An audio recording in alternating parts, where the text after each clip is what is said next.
দেখো এই ধরনের জিআইগুলো করার ক্ষেত্রে কী করতে হবে, ইংরাজি বর্ণমালা যেরকম আছে সেরকমই হবে, যেমন এ বি সি ডি পড়াবো।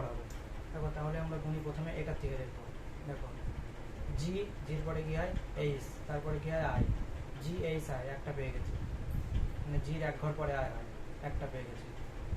জি H I J K L M হচ্ছে না, এল এর পরে কী হয় L M N O P হচ্ছে না, আই দি দেখো আয়ের পরে জে কে এল তারপরে এম হচ্ছে না, এম ডি দেখো এন ও পি তাও নেই, পি কিউ আর নেই, এস টি নেই।